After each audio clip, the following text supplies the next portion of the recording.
Good afternoon. Welcome to the press conference for Ashleigh Barty. Please, as always, use the raise hand function if you would like to ask a question and state your organisation when asking a question. We will take the first question from Paul Walsh. Paul Walsh here in Melbourne. Ash, well done. Congratulations.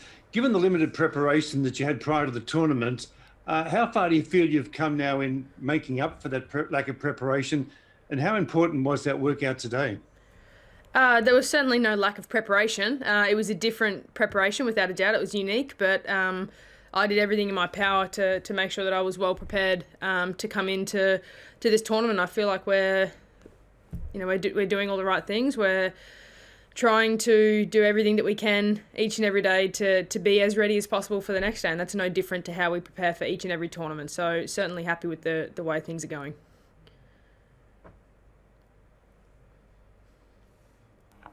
Go ahead, Uday. Hello, Ash. Uday Biniwale here. Congrats for your great win today.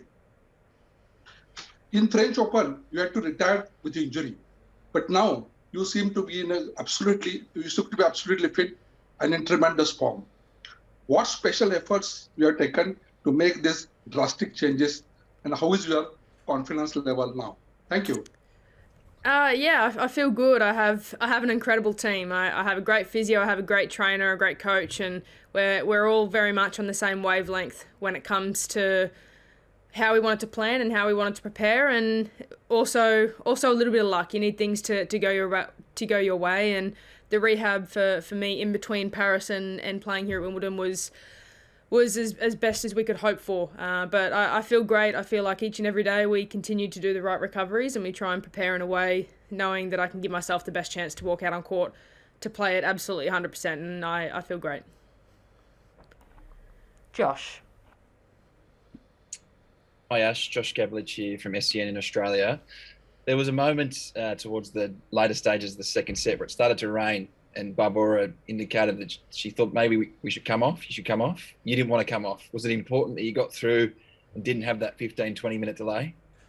Yeah, I mean, you could see the cloud coming over behind the court, and I was thinking, oh no, like I didn't really want to have the delay. It's one of those things, but it was just sprinkling for a minute. It didn't really feel like it was setting in, so. I mean, we played a couple of points and then it went away, and then there was another kind of few drops a couple of games later again. But as long as the court wasn't slippery, for me, we keep going on. And Barbora was happy as well. She just said, "Do you want to keep going?" And the court was fine, so we were both happy to carry on. Craig Gabriel. Ash, sorry if you were asked this at the very beginning, but that first set, so crucial. I mean, you could have been down 2-5. It was getting close to that sort of a situation. What were you saying to yourself to remain, on track to hang on there and then close it out and then to eventually go through the match?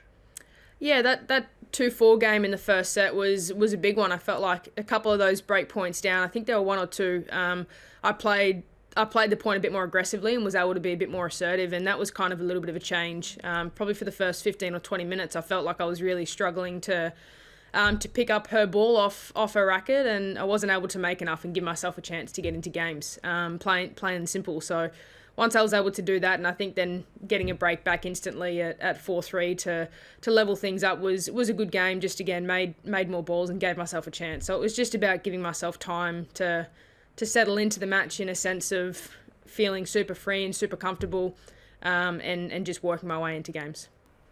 Ian Chatband. Forgive me if you've already been asked this, Ash, because just came in at the second question. But could you talk a little bit about the potential of either of your next two opponents, please? Isla, obviously very well, but I don't think you've ever played in a competitive match, have you? Isla and I? Yeah. I don't know. You guys are meant to tell me that. I don't think so. We've practiced together plenty of times. We've played in doubles once or twice maybe, but obviously it's incredible for Aussie tennis, and I was pumped to see Isla through to the second week here for her first time at Wimbledon, I think, and she's been knocking on the door for a long time. She's a great girl. She's been playing some great tennis, and I was rapt for her to be able to get through. And I know she's obviously got an exciting match coming up this afternoon. It's going to be a hell of an environment. It's going to be a great atmosphere, and I know that both of those girls will bring out the best in each other. So I think everyone's going to enjoy it. I'll probably chuck it on in the background. I don't know if I'll watch too much. I'll chat with Tyes about it once that result is done, so we can kind of plan and prepare as we usually do. Are you and Isla good friends? Yeah, there's no reason not to be, but no, I've known Isla for a long time. We're good mates. Aussies are typically easygoing, so yeah, absolutely. Jacqueline Magnay. Hi Ash, congratulations on a great win, and we don't get a chance to talk to you before, after your opponents play, so we're not sure who you're going to play, but I'm just wondering if you can talk about the crowd, and if Emma gets through, how you will be able to counter that very hometown support that she will have, and that if Aya gets through, how it will feel playing another Australian. I think, those are two different possibilities, two different outcomes that at the moment is speculation. So I think it's not something that I focus on or think about right now. For me, the crowd, it's incredible to have people in the stadiums enjoying the match with us, but they don't really determine the outcome of the match. It's just an environment. It's just an atmosphere. So either way, it's gonna be fun. It's gonna be great. Whether it's Emma or Isla, I think both atmospheres will be different, but no better, no worse. They're just they will be what they will be, and I'll absolutely enjoy every single second out there on that court. But have you ever had a situation where you've been kind of the one that the crowd is not supporting? Oh, plenty of times. It doesn't faze me in the least. I've played Fed Cup ties away from home. I've played girls in their own backyards, which would be no different. And if that's part of the challenge, then it is. And if it's not, then it's not. Willie Weinbaum. One follow-up about the possibility of playing Emma. What have you seen, if any, of her match action at Wimbledon so far? And what do you make of the way she's become a darling in a week for the hometown crowd?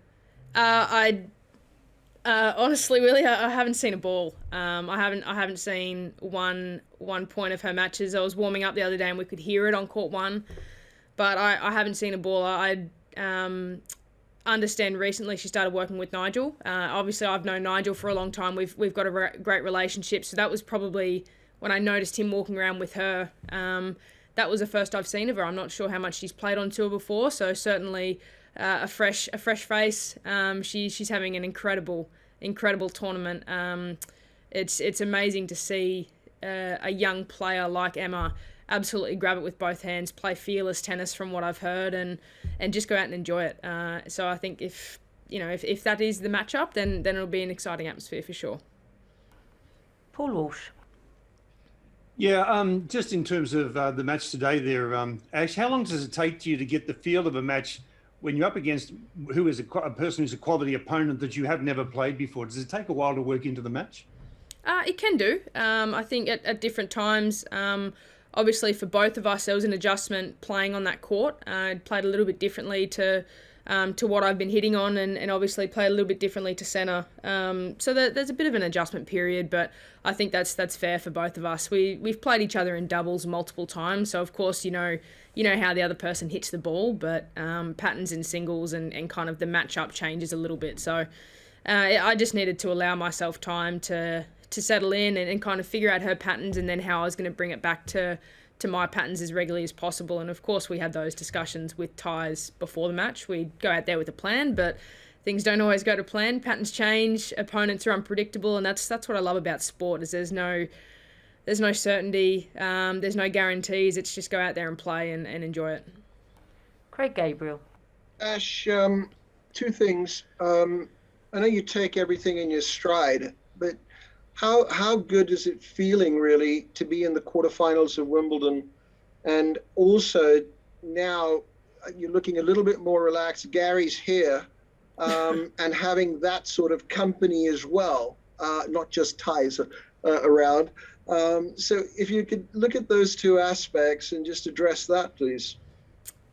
Yeah, I mean, it was always our plan to try and have Gary over here for this part of the trip. Like he usually does. He usually tries to come to the UK, so I mean, I don't really know what to say about that. But in a sense of being in the quarters, I'm happy. I'm excited. It's another stepping stone for me. It's another first, I suppose. It's kind of going to be a new situation, a new scenario, and one that I'm going to look forward to. I'm going to enjoy it no matter what, and I think it's a stepping stone to what is kind of one of my biggest dreams, and we just keep chipping away. Josh. Ash, how's your body feeling? You've had 4 matches now. Obviously, it's been spoken about so much, French Open and build up to Wimbledon. Are you feeling better match to match, or are you focusing a lot on recovery between matches given the injury you had? Yeah, the focus in between matches is exactly how it always is. It's a recovery, and prioritising that recovery has always been a massive part of my career, and being able to do that this week has been great. We just continue to do all the right things, and obviously, like I've said, the rehab between Paris and here in London, we had 22 or 23 days, and we were able to kind of work backwards from that point, and we did everything as best we could. So I'm feeling great, I'm feeling ready, and obviously getting more and more matches is really nice to be able to feel the court under my feet. Any further questions? Thank you very much. We'll conclude the press conference there. Thank you. Thank you.